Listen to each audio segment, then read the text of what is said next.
정부가 내년도 부동산 공시가격 현실화율을 문재인 정부의 공시가격 현실화 로드맵 발표 이전인 2020년 수준으로 되돌립니다. 금리 인상과 경기 침체로 최근 집값이 급락하면서 실거래 가격이 공시가격보다 낮은 역전 현상이 속출하고 있다 보니 공시가격을 대폭 하향 조정하는 건데요.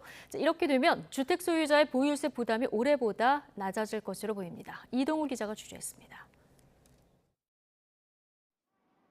최근 집값이 가파르게 떨어지고 있는 서울 잠실 주공 5단지. 전용 면적 76제곱미터가 19억 850만 원에 팔렸는데 이는 공시가격 19억 3,700만 원보다 3천만 원가량 낮은 것입니다.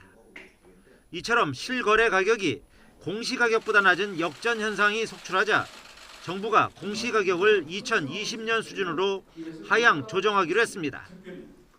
공시가격 현실화율이 과도하게 높아지며 보유세 부담이 가중돼 조세 저항까지 우려된다는 판단에 따른 것입니다. 공시가격이 실거래가보다 높은 역전 문제가 생겨났습니다. 기존의 과도한 현실화 계획을 바탕으로 해서 산정된 공시가격 자체에 대한 국민의 신뢰와 수용성이 크게 떨어지고 있습니다. 이에 따라 아파트는 69%, 단독주택은 53.6%, 토지는 65.5%로 모두 기존 계획보다 공시가격 현실화율을 대폭 낮춥니다. 특히 공동주택의 경우 9억 원 이상 주택에서 현실화율이 더 크게 하향 조정되면서 수혜를 입을 것으로 보입니다. 9억 원 이상 주택은 지난 정부가 현실화가 미흡한 고가주택으로 분류해 최근 2년간 공시가격이 급격하게 올랐습니다. 14억 원 아파트 시세가 10% 내릴 경우 내년도 공시가격 하향 조정으로 50만 원 이상 보유세가 줄어들 것으로 예상됩니다.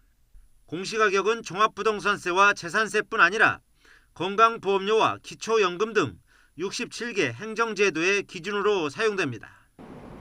정부는 2024년 이후 적용될 공시가격 현실화 계획은 내년 이후 부동산 시장 상황과 경제 여건의 불확실성이 높아 내년 하반기에 마련할 예정입니다.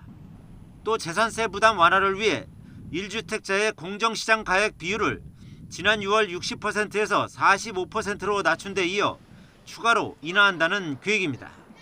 정부는 또 1주택자의 기본 공제 금액을 11억 원에서 12억 원으로 올리는 등의 종부세 개편안이 시행되면 종부세 납부 인원이 2020년 수준으로 환원될 것이라며 개정안의 국회 통과를 위해 노력하겠다고 밝혔습니다. YTN 이동호입니다.